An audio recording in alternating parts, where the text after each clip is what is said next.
नमस्कार, live India में आपका स्वागत है। मैं अनिल सम्राट। महिला कांग्रेस कार्यकर्ता हिमानी नरवाल का शव सूटकेस में मिला। आपको बता दें, ये हरियाणा के रोहतक की घटना है, जहां कांग्रेस नेता पवन खेड़ा ने कहा है कि हमारे तमाम नेताओं ने सरकार से मांग की है कि इसकी तुरंत और निष्पक्ष जांच होनी चाहिए, जिससे सच सामने आए कि किस तरह से हमारे कांग्रेस कार्यकर्ता की निर्मम हत्या हुई। उन्होंने कहा कि यह घटना बहुत ही भयावह है। हम उम्मीद करते हैं कि सरकार तुरंत कार्रवाई करेगी। बहुत हम लोगों ने इस पे, हमारे तमाम नेताओं ने भी अपनी आवाज़ उठाई है और सरकार से ये मांग की है कि इसकी तुरंत और निष्पक्ष त्वरित जांच होनी चाहिए, जिससे सच सामने आए किस तरह से हमारी एक कांग्रेस की कार्यकर्ता की निर्मम हत्या हुई और बॉडी सूटकेस में मिली। बहुत ही भयावह चित्रण है ये। तो हम उम्मीद करते हैं सरकार इस पे तुरंत एक्शन लेगी। उनकी मदर है, उन्होंने कहा कि इलेक्शन और पार्टी ने उनकी बेटी की ज़िंदगी ले ली और इस तरीके से परपेट्रेटर के दोस्त भी हो सकते हैं, काफ़ी दुश्मन भी बन गए थे उनके। इस चीज़ की जाहिर सी बात है, तो जब तक जांच नहीं होगी तब तक कोई सच सामने नहीं आएगा। हम भी यही मांग कर रहे हैं कि परिवारजनों की जो चिंताएं हैं, हम सब की जो चिंता है, वो सब तभी दूर होगी जब एक निष्पक्ष और त्वरित जाँच होगी। सर, बीजेपी महिला कांग्रेस कार्यकर्ता हिमानी नरवाल की हत्या पर हरियाणा के मंत्री अनिल विज ने कहा है कि उनकी मां के आरोप गंभीर हैं। कांग्रेस के लोग पहले भी ऐसा करते आए हैं। जल्द ही तरक्की करने के लिए दूसरों को पीछे ढकेलना कांग्रेस की पुरानी आदत है। उन्होंने कहा कि पुलिस गहराई से इसकी जांच कर रही है। जो भी सच्चाई निकलेगी उसको अंजाम तक पहुंचाया जाएगा। कांग्रेस की महिला को शव मिला है और उसकी मां ने आरोप लगाया कि जल्दी तरक्की करने के लिए पार्टी के लोगों पर आरोप लगाया। नहीं, जो उसकी मां ने आरोप लगाया है बहुत गंभीर मामला है और कांग्रेस के लोग पहले भी ऐसे करते रहे हैं। आगे बढ़ने के लिए दूसरों को पीछे धकेलना ये कांग्रेस की पुरानी आदत है। पुलिस गहराई से इसकी जांच कर रही है और जो भी सच्चाई निकलेगी उसको उसके अंजाम तक पहुंचाया जाएगा। चलिए आगे बढ़ेंगे। हरियाणा के रोहतक में सूटकेस में महिला कांग्रेस कार्यकर्ता का शव मिला। मृतक महिला कांग्रेस कार्यकर्ता हिमानी नरवाल के भाई जतिन ने बताया कि जब तक अपराधी पकड़े नहीं जाते हम बॉडी नहीं लेंगे। उन्होंने कहा कि हरियाणा में चुनाव है, प्रशासन अलर्ट मोड पे है, फिर भी कोई पकड़ा नहीं जा रहा है। जिस बैग में बॉडी मिला वो हमारे घर का ही है। प्रशासन साथ नहीं दे रहा है। उन्होंने कहा प्रशासन पर आरोप लगाया है। अगर प्रशासन साथ दे रहा होता तो अब तक अपराधी पकड़े जा चुके होते।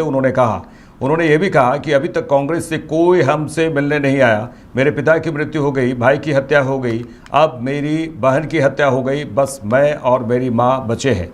वहीं हिमानी नरवाल की माँ भी कह रही हैं कि हमें न्याय चाहिए, हमारे हत्यारे पकड़े जाएं और फांसी की सजा मिले। कि हमारी ये है कि जब तक डेड बॉडी नहीं लेंगे, हम अंतिम संस्कार नहीं करेंगे जब तक क्रिमिनल पकड़े नहीं जाते। एक बात बताइए, कितना हाई अलर्ट होता है प्रशासन, और अब तो इलेक्शन है हरियाणा में तो अब तक पकड़े नहीं जा रहे।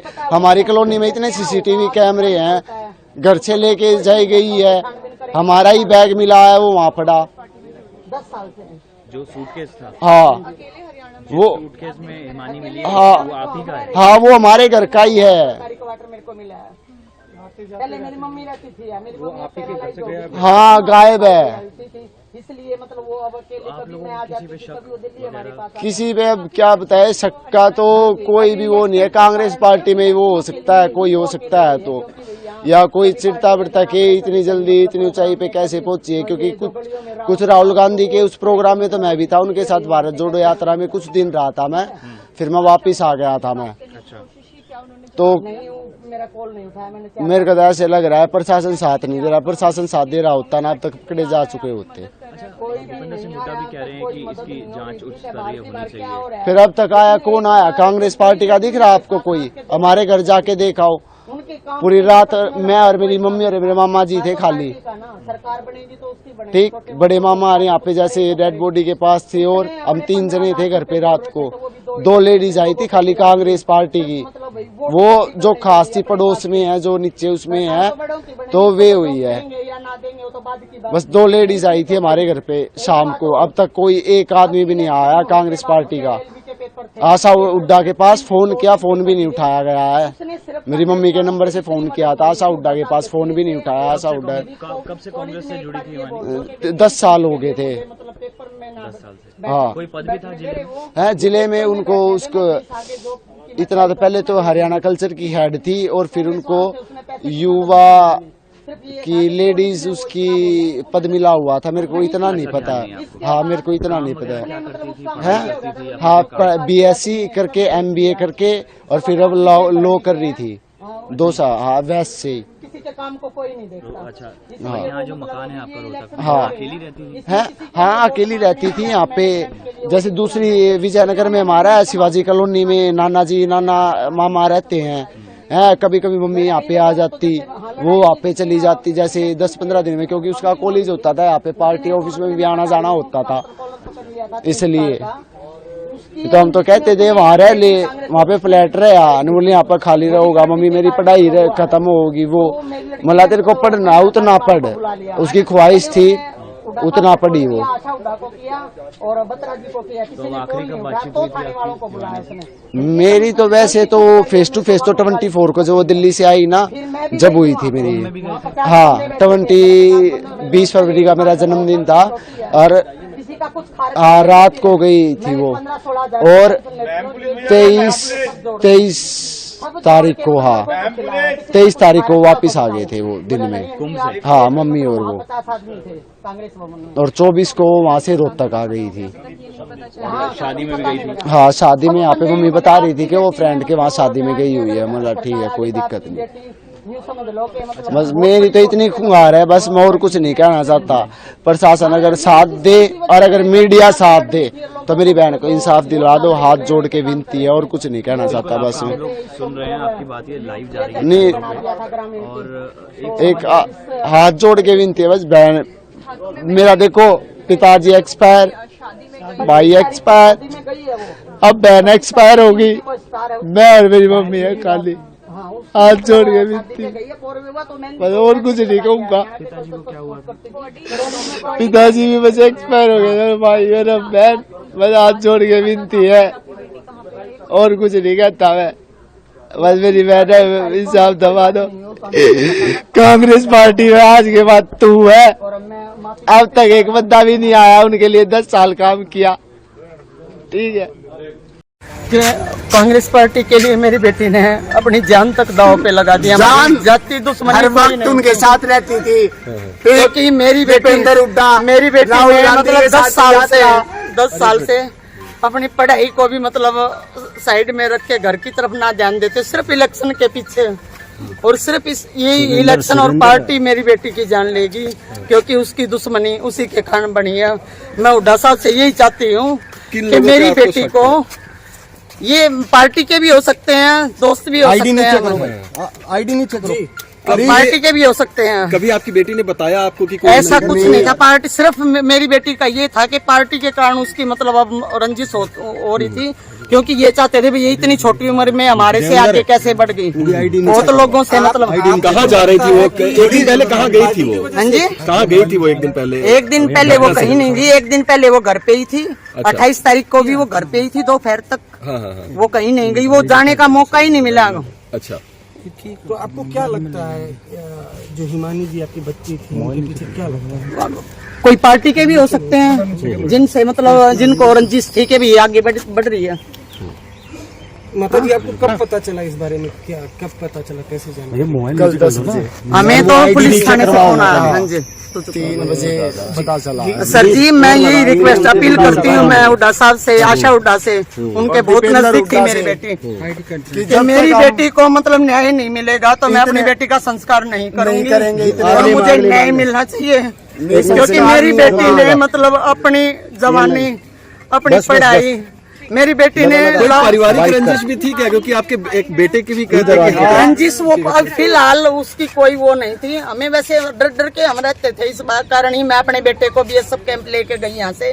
भाई मेरा बेटा मतलब किसी के उसमें ना पड़े। भी पिछली क्यों बार लगता था माता जी को? अरे मेरे बड़े बेटे को मतलब जब मार दिया था, जब भी हमारे को इंसाफ नहीं मिला, जब भी इंसाफ नहीं मिला, मैं तो अपने को इसकी जान बचाने के लिए यहाँ से BSF कैंप लेके गई थी। भाई मेरा बेटा इसके पापा की जगह सर्विस लग जाएगा, यहाँ की मतलब उससे बच जाएगा।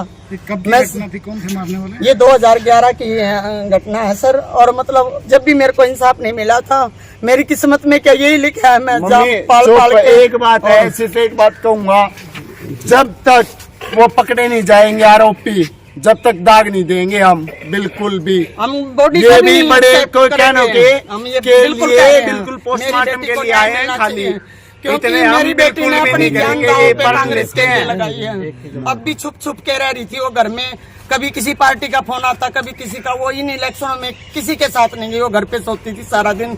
मेरे को हर एक्टिविटी, और राहुल गांधी के साथ कोई भी मेरे घर पे आता था। आपके साथ रहती थी? यहाँ रोहतक हमारा आप बोल डर था क्या? उस बात के लिए नहीं, मतलब जैसे पार्टी में उसका मन ऐसा, ये इलेक्शन के बाद ऐसा हट गया था कि भैया वो किसी पार्टी के साथ कह रही थी मैंने जॉब करनी है, मैंने मतलब मैं पार्टी में मतलब ज्यादा नहीं जाऊंगी। ये जैसे ये इलेक्शन हो रही है, कांग्रेस में कब से जुड़ी थी? कांग्रेस में वो 10 साल से जुड़ रही थी। अब मतलब 3-4 साल से, जैसे मेरे से शादी के लिए भी अब हाँ कर दिया था। बोली मम्मी सिर्फ 2024 दे दो, मैं इलेक्शन होने के बाद मैं शादी कर लूंगी। देख रहे थे उसके लिए, वो बिल्कुल खुश थी। वकालत कोई भी, हाँ LLB कर रही थी दूसरा, पहले BSc MBA फिर LLB। हाँ हो आपकी लास्ट टाइम बात कब हुई है जी? मैं 27 तारीख को उसके पास 4 बजे तक थी। मैं यहाँ से 27 तारीख को मतलब घर से गई हूँ मैं 4 बजे। वो अकेले रहती थी? हाँ, वो रोहतक में, मतलब कभी मैं आ जाया करती, कभी वो हमारे पास चली पड़ोस जाया में करती। आपकी लास्ट टाइम बात कब हुई है जिसमें? वो 28 तारीख को आपकी बात हुई उनसे? 28 तारीख को नहीं हुई है, हमारी बात हुई है 27 तारीख रात तक। मैं घर पहुंची हूँ 9 बजे, 9:30 बजे तक आखिरी। 28 दीपेंद्र सिंह का प्रोग्राम था उड्डा सर का। मेरे को उसने बताया मम्मी मेरे को टाइम नहीं मिलेगा, मैं आपको कॉल खाली होके करूंगी। लेकिन उसने कॉल नहीं की, तो रात को मैंने जब उसके पास फोन किया, मैं आज तो फोन नहीं आया, जब मतलब उसका फोन स्विच ऑफ था। आप लोगों को किस पे प्रोग्राम में थी? नहीं, वो पहुंच नहीं पाई। उसके मतलब कपड़े वगैरह, कुर्ता आपको लगता है उनको अगवा कर लिया गया था पहले ही? उसने मेरे को बता दिया था ना। बिल्कुल मेरे को उसने पहले ही बता दिया था, मम्मी कल मैं बिजी रहूंगी, मैं कॉल ना भी करूं तो आप मतलब टेंशन ना करना, मैं रात को फ्री होके फोन कर लूंगी। आपकी पुलिस अधिकारियों से कोई बात हुई? सुरेंद्र कत्ती अड़ा हो भाई, वो तो ये कह रहे कैमरे खंगाल रहे, हम ये कर रहे, वो कर रहे हैं। मैं उड्डा साहब से अपील करना चाहती हूँ। आज के बाद इलेक्शन है, आज के दिन इलेक्शन है, कितना अलर्ट होता है प्रशासन, कितना अलर्ट होता है। छोटा क्राइम हुए तो प्रशासन अपने हद पे आए ना तो 1 घंटे के अंदर पकड़ सकता है। क्यों नहीं हो रहा काम? फिर प्रशासन है, पूरे हरियाणा में है प्रशासन है। मेरी बेटी आप लोगों को शक है किसी पे? प्रशासन से भी उसके से मतलब जो उसके साथ रहने वाले या मतलब जैसे पार्टी वगैरह में हो जाती थी वही हो सकते हैं, और कौन होगा? कोई बताया हो आपको कोई किसी ऐसा कुछ नहीं है। मतलब पार्टी के बारे में क्या सुनी हुआ करती, कांग्रेस ऑफिस में भी होती थी। हाँ, वो तो हर बात बताती थी, वो सबको, आशा हुड्डा को भी पता है, दीपेंद्र सिंह को भी पता है, बत्रा सर को भी पता है। तो कांग्रेस आपका साथ दे रही है? कांग्रेस के लोग आपके साथ हैं? अब तक मेरे घर पे ना तो कोई आया ना कोई मतलब और वो आपसे फोन पे संपर्क किया? दीपेंद्र ने नहीं हुआ अब तक। जबकि मतलब इतनी नजदीक थी कांग्रेस के साथ, आशा हुड्डा के साथ, बहुत ज्यादा उनके साथ थी। आपका नाम बताइए। मेरा नाम सविता रानी है। कांग्रेस ने कुछ नहीं किया अब तक मेरे से कोई संपर्क नहीं किया। मैंने आशा हुड्डा के पास फोन किया था, मेरा फोन नहीं उठाया। ठीक है, थैंक यू। एक बार टीटी कर लें। हमारे साथ हिमानी कांग्रेस कार्यकर्ता हिमानी नरवाल हत्या पर कांग्रेस विधायक गीता भुक्कल ने कहा कि यह बहुत ही दुखद घटना है। इस प्रकार से एक बेटी की हत्या हुई बहुत चिंता का विषय है। हमारा समाज और प्रदेश कहाँ जा रहा है, इसकी उच्च स्तरीय जांच होनी चाहिए। हिमानी नरवाल हमारी पार्टी की बहुत सक्रिय कार्यकर्ता रही। कानून व्यवस्था को लेकर सरकार को गंभीरता दिखानी चाहिए। देखिए, बहुत ही दुखदायी घटना है, अमानवीय है। इस तरह से एक बेटी की हत्या हुई, बहुत ही चिंता का विषय है। हमारा समाज और प्रदेश कहाँ जा रहा है, इसकी उच्च स्तरीय जांच होनी चाहिए। हिमानी नरवाल हमारे कांग्रेस पार्टी की बहुत ही एक्टिव, मैं समझती हूँ एक बहुत एक्टिव वर्कर थी। हमेशा बहुत ही खुश मिजाज चेहरा उनका, सभी से मिलना जुलना।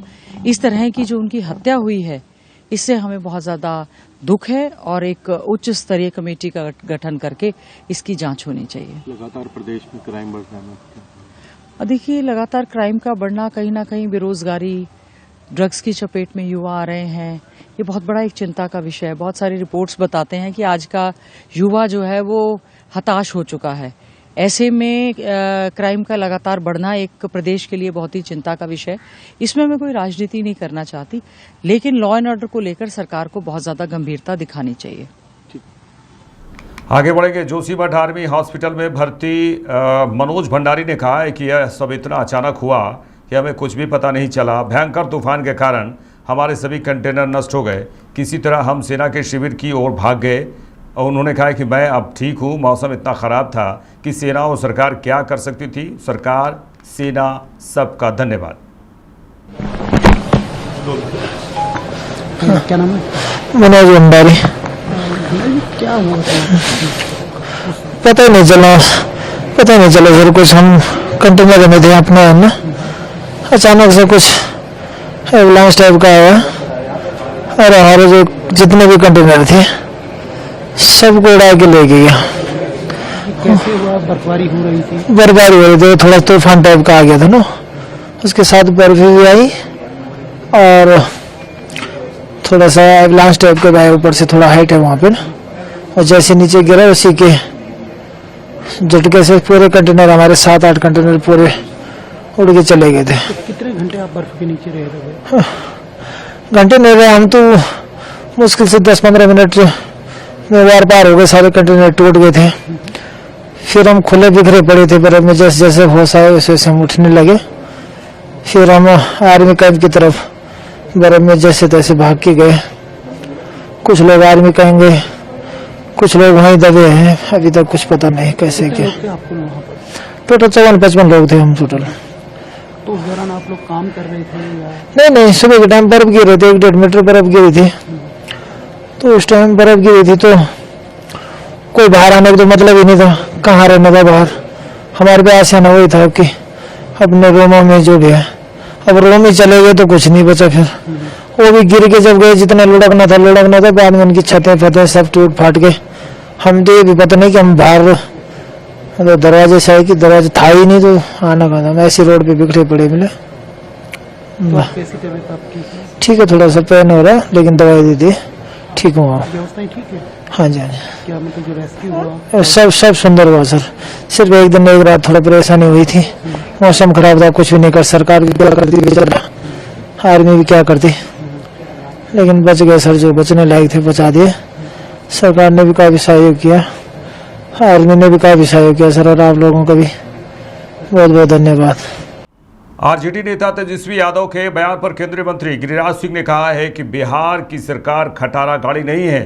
बिहार की सरकार नीतीश कुमार की सोच और प्रधानमंत्री नरेंद्र मोदी के समर्थन वाली सरकार है।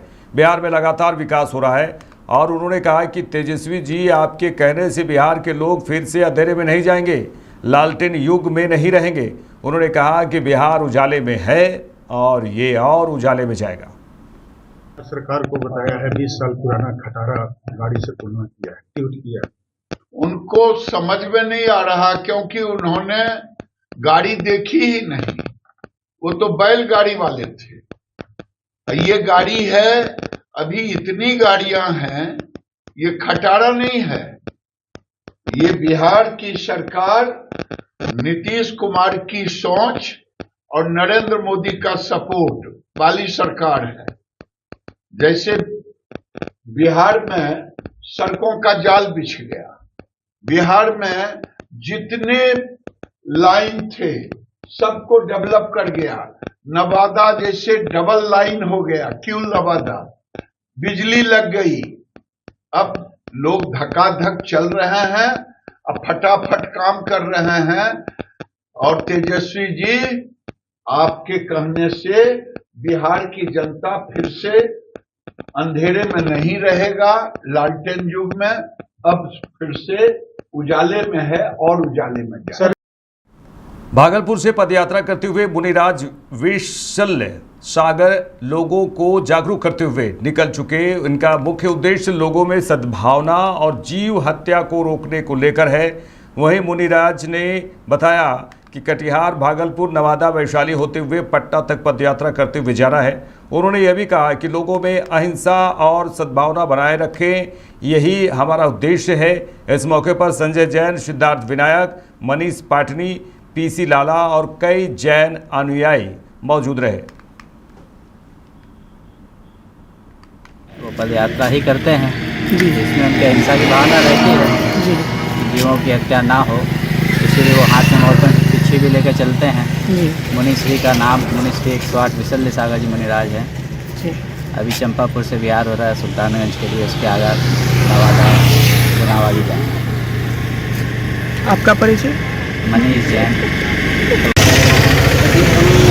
साल की पश्चिम बंगाल से चातुर्मास करते हुए वहाँ से धर्म प्रभावना के निमित्त अहिंसा और करुणा दया को लेकर के सभी जीवों में संस्कार हो और सभी मानवता के पथ पर चले और सभी अहिंसक हो, इस भावना को लेकर के बारसोई वहाँ पर प्राण प्रतिष्ठा पंचवार्षिक महोत्सव के माध्यम से धर्म प्रभावना हुई और उसके पश्चात कटिहार, नौगछिया होते हुए भागलपुर और चंपापुर से पीछे जहाँ पर कुछ समय के लिए प्रवास हुआ।